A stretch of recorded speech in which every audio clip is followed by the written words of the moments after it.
دا کس وګورئ په اړه یې درته معلومات څو شیبو کې در کومه. عادي انسان دی خو یو لوی کمال یې کړی دی. دا داسې یو کار کړی دی چې موږ هر یو ته لازمي ده چې هماغسې کار وکړو.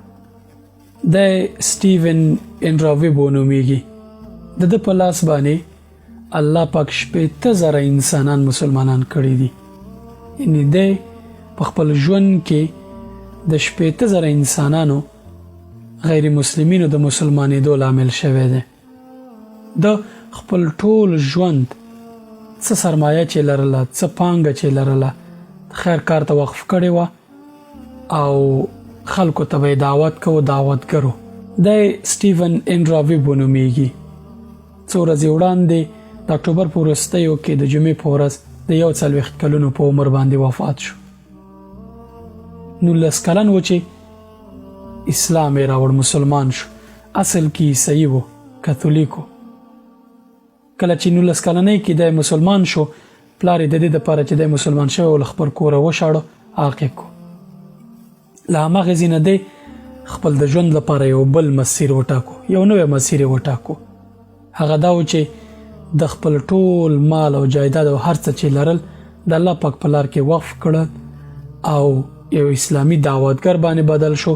خپل مال او جایداد ټولې خیریه بنسټونو دپاره وقف کو او د همدغې مال او جایداد او ټول هغه امکانات چې لرل یو خیریه ارګان یې جوړ کو، یو خیریه بنسټ یې جوړ کو چې د هغې له لارې به خلکو ته دعوت کو، مسلمانانول به او ترڅنګ به هغوی ته کوم کسان چې نوي مسلمانان شوي هغوی سره به د دین په زده کړه کې مرسته کوله. 2003 کال کې د یو لوی ارګان جوړ کو د خیریه کارونو دپاره او په وروستیو څو لسیزو کې د ده په لاس باندې الله پاک 80,000 انسانان مسلمانان کړي دي. سبحان الله، څومره عجیبه ده، څومره لویه لاسته راوړنه ده. د کورونا وبا په وخت له مالي ستونزو سره مخ شو، د بودیجې له کموالي سره مخ شو، نو خپل ګاډی یې خرڅ کو چې خپل خیریه کارونو ته پرې پیسې برابرې کړي، بودیجه پرې برابره کړي. په یو ټلویزیوني مرکه کې ترې پوښتنه کېږي چې ولې دا کار وکړو. دی وایي چې دا مال د الله پاک له طرفه په موږ باندې یو اعتبار دی. الله پاک موږ ته دا مال راکړی دی او موږ یې باید د الله پاک دپاره وکاروو.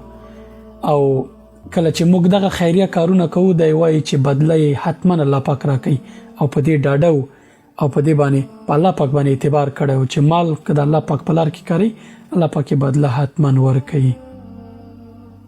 ملګرو، زموږ لپاره د ویبو یا سټیون انډراویبو په ژوند کې او مرګ کې یو لوی درس پروت دی. هغه درس دا دی که دی دغه ځوان چې په 19 کلنۍ کې مسلمان شو، که دی مسلمان شوی نه وی هم به له دې دنیا تو په 40 کلنۍ کې، ځکه دا یې تقدیر ټاکل شوی و. خو د له 19 کلونو نه راونیسه تر 40 کلونو پورې تا شاوخوا 20 کاله کېږي. 20 کلونو کې 2 لسیزو کې د 80,000 انسانان مسلمانان کړ او خپل ژوند یې وقف کو دین ته، وقف کو خدمت ته، وقف کو د الله پاک لارې ته. که د یو انسان چې د ورته دعوت کړی، الله پاک ایمان قبول کړی او الله پاک د دعوت قبول کړی او عمل لله فی الله وي، چې ان شاء الله همداسې دی. رسول الله صلی الله علیه وسلم علی رضی الله عنه ته وایي چې علي، که الله پاک ستا په لاس باندې یو چاته دعوت وکړي، دا تا ته تر سرو خانو بهتره ده، غوره ده.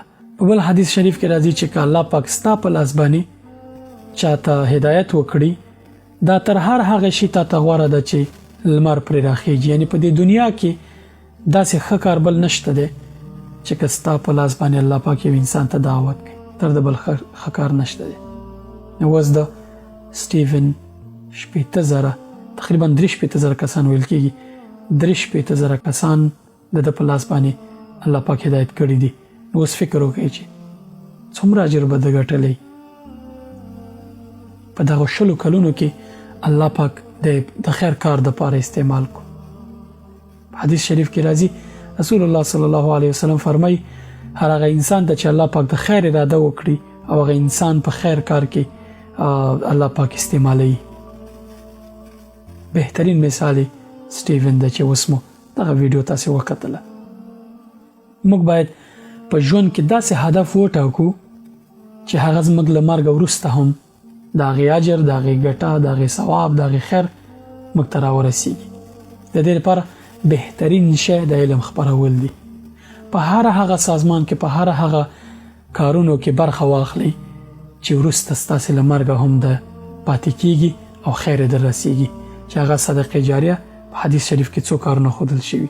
د څاه کیندل چې خلک ترې اوبه استفاده کوي، د قرآن کریم یا مصحف په جومات کې ایښودل چې خلک یې تلاوت کوي، جومات ته جاینماز اخیستل یا جومات جوړولو کې برخه اخیستل، علم خپرول، علم کول او نورو ته خپرول، او ترڅنګ نیک اولاد تربیه کول چې له مرګ وروسته تاسې لاس لپه کړي.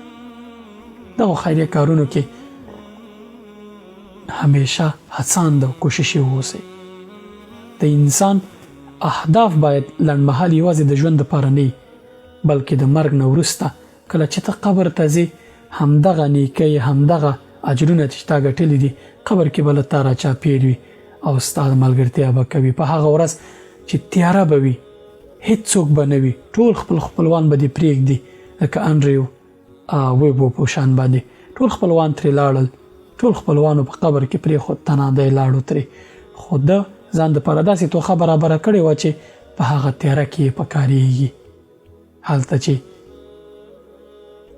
هیڅوک نشته بل مګر دا چې ستا نیک عملونه د الله پاک پر وړاندې ستا لپاره ښه دلیل وي او الله پاک دې پرې وبخښي. خپل ژوند لپاره سپېڅلي هدفونه وټاکئ. یوازې مال پسې منډې مه وهئ.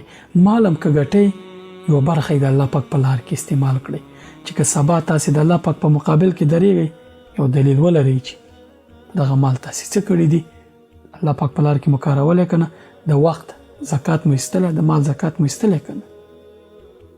د خپلو خلکو لپاره دین خپور کړئ، په دینی پروژو کې ګډون وکړئ.